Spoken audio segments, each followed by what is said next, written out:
नमस्कार दोस्तों, इस वीडियो में ऐसी 3 सब्जियों के बारे में आपको जानकारी देने वाला हूं जिसको आप जनवरी माह में लगा सकते हो, वो भी ओपन फील्ड में, जिसमें बिना लो टनल बिना प्लास्टिक मल्च के आप किस तरह से लगा सकते हो। ऐसी कौन सी वो सब्जियां जिनको हम जनवरी माह और फरवरी और मार्च 3 माह में लगा सकते हैं, और उन सब्जियों को लगाने का तरीका किस तरह से है वो भी इस वीडियो में कवर करेंगे।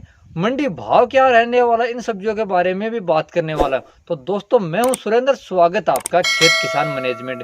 ऐसी सब्जियों की बात करें जो हमें जनवरी माह के अंतिम सप्ताह में लगा सकते हैं, क्योंकि जनवरी माह के अंतिम सप्ताह में ओपन फील्ड में हम सब्जियों की खेती कर सकते हैं, क्योंकि उस सब्जियां आप जनवरी माह के अंतिम सप्ताह में या फरवरी माह के प्रथम सप्ताह में लगा सकते हो।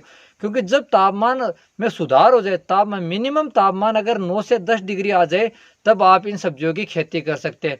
कौन कौन सी सब्जी उसके बारे में बात करूं तो पहली सब्जी की बात करूं तो पहली सब्जी आप सब्जी वाला गुआर लगा सकते हैं। उनमें किसी तरह के बैड डालने की जरूरत नहीं पड़ती। हमें उसको हल से, देसी हल से बिजाई कर सकते हैं, या छिड़क के भी गुआर की खेती कर सकते हैं, या आप जो हमारी बाजरा गुआर सरसों बाते उस समय उस कल्टी से भी हम उनकी बिजाई करवा सकते हैं। अगर आप बेड से डाल के उनकी खेती करना चाहते हैं तो बेड की दूरी की बात करूं तो आप 1 से 1.5 फीट रखना। बेड पे हम खेती करते हैं तो हार्वेस्टिंग के समय हमें आसानी होगी, तो आप इसकी खेती बेड पे भी कर सकते हो। तो दोस्तों, इन तीनों तरीकों से किसी भी तरीके से आप गुआर की खेती कर। अगर आपने गुआर की बिजाई जनवरी के अंतिम सप्ताह और फरवरी के फर्स्ट सप्ताह में कर दी तो वो बहुत ही अगेती गुआर की खेती हो जाएगी।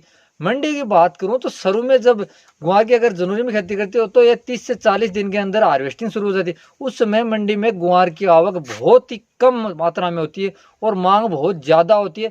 तो गुआर के मंडी रेटों की बात करें तो 70 से 80 रुपये हमें मंडी रेट मिलने वाले। तो दोस्तों, आप भी जनवरी के लास्ट सप्ताह या फरवरी के फर्स्ट सप्ताह में गुआर की खेती करके अच्छा मुनाफा ले सकते हैं। ऐसी ही दूसरी फसल की बात करें तो दूसरी फसल में आती है भिंडी। भिंडी भी एक ऐसी फसल है जो गुआर जिस तरीके से हमने बुआई की थी उसी तरीके से हम भिंडी की बुआई कर सकते हैं। तो दोस्तों, ये दोनों फसलें बहुत ही लंबे समय तक हमें उत्पादन देने वाले, क्योंकि ये लंबी तुड़ाई देने वाली है। अगस्त सितंबर तक इनकी तुड़ाई चलती है, तो लंबे समय तक हमें उत्पादन देके अच्छा मुनाफा देके जाने वाली है सब्जियां। सब्जी की अगर हम बात करें तो तीसरी हरा प्याज की खेती कर सकते हैं, जिसे सब्जी वाला प्याज के नाम से भी जाना जाता है। उनकी खेती करके भी आप अच्छा मुनाफा कमा सकते हो, क्योंकि उनको भी छिड़कन विधि के द्वारा ही खेती की जाती है। तो दोस्तों, इस तरह से आप इन तीनों सब्जियों के जनवरी के अंतिम सप्ताह या फरवरी के फर्स्ट वीक में लगा के अच्छा मुनाफा कर सकते हो। दोस्तों, अगर ये जानकारी आपको अच्छी लगी तो वीडियो को लाइक और शेयर कीजिए।